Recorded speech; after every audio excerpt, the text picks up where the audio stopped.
So right now it's nighttime and it's pretty windy. Might have to do with the storm coming through.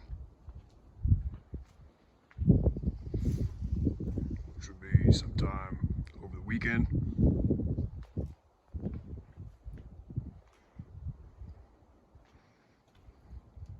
I think it might even start tomorrow. The clouds are starting to build up.